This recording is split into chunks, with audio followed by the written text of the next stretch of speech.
Hello, my name is Arthur Bell, and I'm the Hutton McRoberts Assistant Curator of Ottoman, Middle Eastern and Asian Arms and Armour here at the Wallace Collection. Today, I'm going to talk about one of my favorite objects in the collection, which is this early 19th century Iranian dagger. It has a high quality crucible steel blade with a beautiful watered pattern. Here by the grip, it has been inlaid with gold in a complex arabesque. I particularly like the fact that the negative space has been inlaid.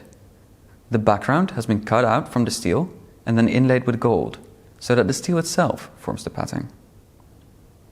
Carving the steel isn't easy to do at all, and I think it shows the care and attention that the artist gave to this object.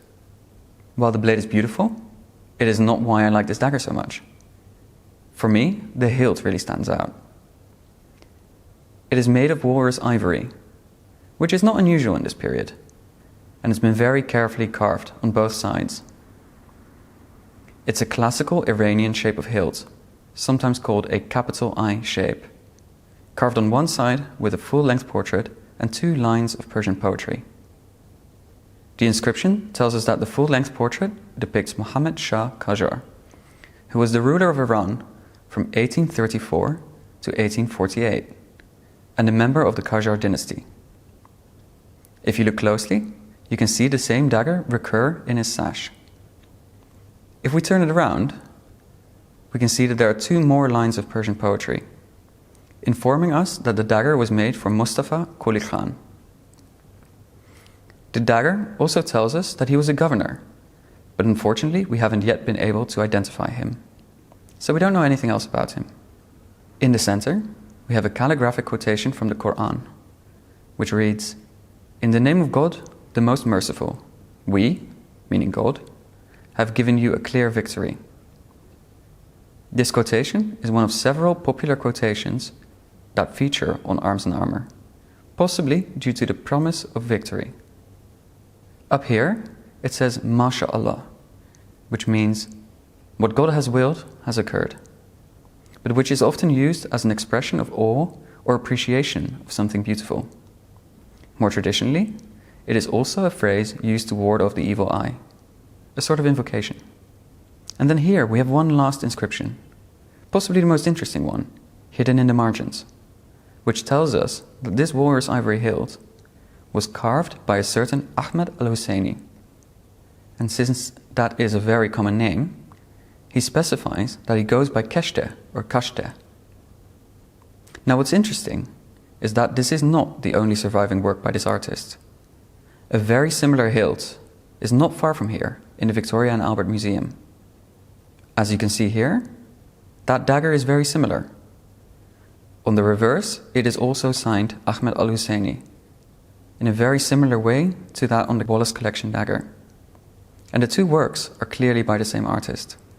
The V&A dagger even has a date, 1254 in the Muslim calendar, which corresponds to 1838 or 39 and is in the early years of the reign of Muhammad Shah. What's interesting is that the portrait on the front this time isn't of Muhammad Shah, but rather of Manuchehr, one of the mythical kings of Iran, as identified by the poetic inscription. However, when we look at the carved image of Manuchehr, we see that far from looking like an ancient king, he looks very much like a young man dressed in the fashion of a Qajar prince.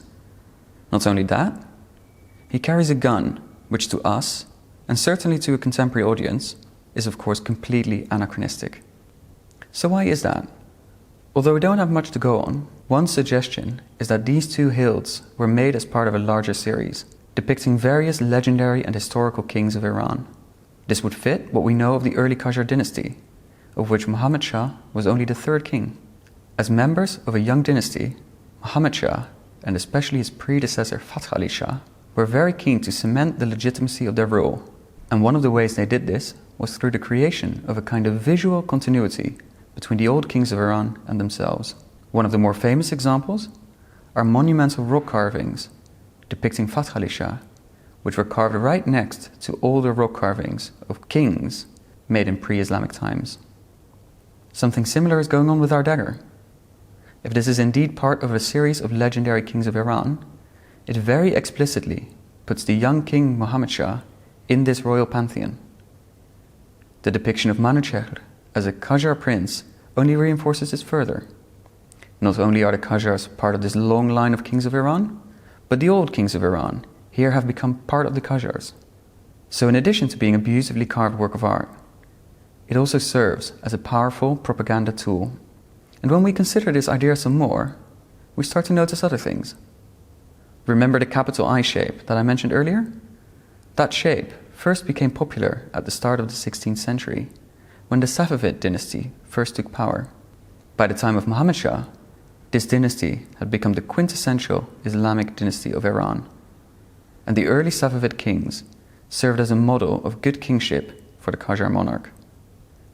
In a way, the use of this very traditional capital I shape demonstrates the rootedness of the Qajars in the royal traditions of Iran, which the early Qajars were so eager to show off. Our attention is further drawn to this shape by it being included in the portrait of Muhammad Shah on the hilt itself. A hilt like this can be immediately appreciated for its artistic qualities, but when we dig a little deeper and try to place the object with other objects from its own time, we can discover so much more. I've really only scratched the surface here, but I hope you enjoyed this, and I hope you'll come to the Wallace Collection to look at this hilt and all the many other beautiful works of arms and armor in the cases around me.